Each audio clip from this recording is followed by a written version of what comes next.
भूत पिशाच निकट नहीं आवे, महावीर जब नाम सुनावे। नासे रोग हरे सब पीरा, जपत निरंतर हनुमत बीरा। हनुमान जी, आपकी कृपा हम सब पर बनाए रखना।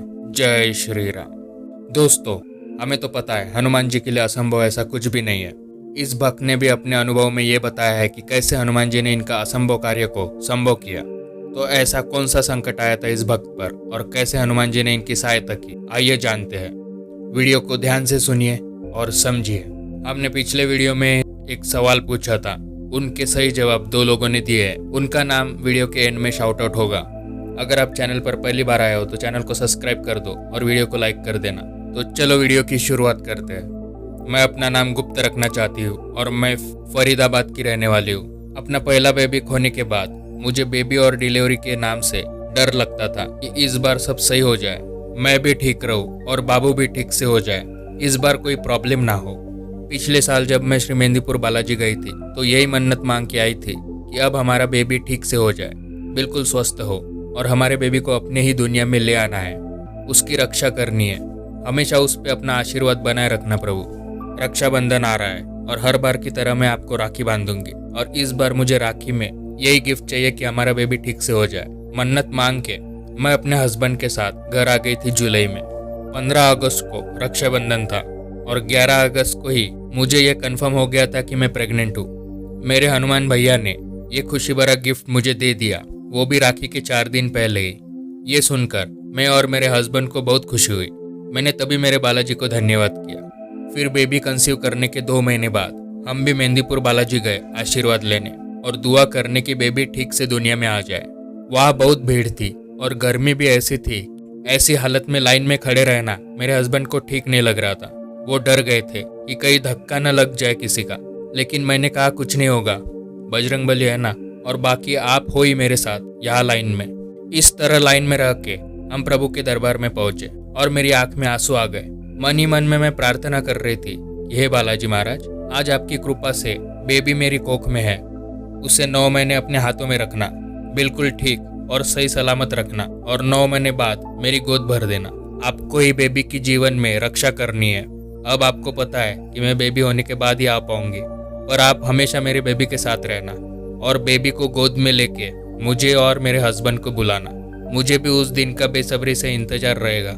ये मांग के हम घर वापस आ गए।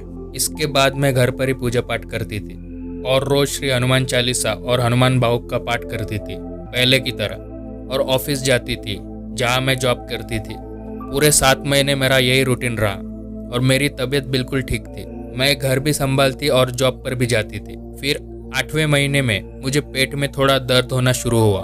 मैंने चेकअप करवाया तो रिपोर्ट में आया कि मेरे पहले ऑपरेशन के जो स्टिचेस है वो बहुत पतले हो गए हैं, जिसकी वजह से मुझे टोटली बेड रेस्ट करना होगा, नहीं तो डिलीवरी समय से पहले होगी या कॉम्प्लिकेशन होंगे। ये सुनकर मेरे हस्बैंड डर गए। अब ये क्या हुआ? सब तो सही चल रहा था, फिर ये सब क्यों? अब 8वां महीना इतने पतले टाकों में कैसे खींचूं, कहीं दिक्कत न हो जाए। फिर मैंने ऑफिस से छुट्टी ले ली और घर पे बेड रेस्ट किया। मैं कहीं नहीं जाती थी और श्री हनुमान जी की पूजा करती रही।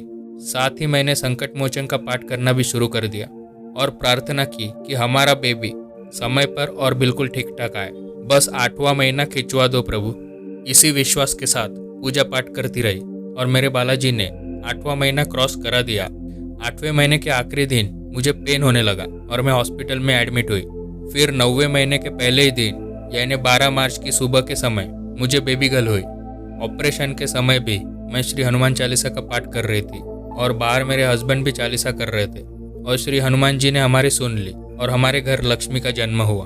और मुझे उस क्यों का जवाब मिल गया कि 8वें महीने में मुझे बेड रेस्ट क्यों मिला, क्योंकि बेबी होने के 10 दिन बाद ही लॉकडाउन हो गया था और कोरोना के बढ़ने के कारण डिलीवरी होने में दिक्कत होती हॉस्पिटल्स में। इसलिए प्रभु ने 8वें महीने में बेड रेस्ट के जरिए मुझे आराम दिलाया और बेबी की भी रक्षा की। मैं घर रहकर और पूजा पाठ और मेरे प्रभु का स्मरण कर सकी। इस तरह मेरे बजरंगबली ने मेरा और मेरे बेबी का ध्यान रख के 8वां महीना पूरे होते ही मेरी गोद भर दी। इसके बाद जो भी मुझसे बात करता या बेबी को मिलता तो यही कहता, अच्छा हुआ कि डिलीवरी लॉकडाउन से पहले हो गई। और ये सुनकर मन ही मन मैंने बालाजी को थैंक यू बोला। तो ये था श्री हनुमान जी से जुड़ा चमत्कार। बस मेरी एक ही ख्वाहिश है, प्रभु हमें जल्द बुलाए और हमारे बच्चे को भी आशीर्वाद दे, वो हमेशा ठीक रहे और खुश रहे। जो खुशियाँ आपने हमें दी उन्हें बनाए रखना प्रभु। तो देखा दोस्तों, हमारे बजरंगबली ने एक और असंभव कार्य को संभव करके दिखाया। हमारे बजरंगबली बहुत दयालु है, बस आप उन्हें सच्चे दिल से पुकारिए, वे किसी न किसी रूप में आकर आपकी सहायता जरूर करेंगे। तो ऐसे ही है हमारे बजरंगबली। दोस्तों, हमने पिछली वीडियोस में 2 सवाल पूछे थे। एक सवाल था कि हनुमान जी के 12 नाम क्या है, और दूसरा सवाल था हनुमान जी को किसने याद दिलाया था कि वे समुंदर पार करके लंका तक पहुंच सकते हैं। तो इन सवालों का सही जवाब दिया है चंद्रकांत सिंह और अभय यादव। जवाब देने के लिए आपका दिल से शुक्रिया, आपने बिल्कुल सही जवाब दिया है। हनुमान जी की कृपा आप पर बनी रहे। दोस्तों, आज का सवाल है, हनुमान जी को लंका जाने के रास्ते में कौन सी राक्षस मिली थी? जो भी इसका सही जवाब देंगे उनका नाम अगली वीडियो में लिया जाएगा। तो मिलते हैं अगली वीडियो में। जय श्री राम, जय हनुमान।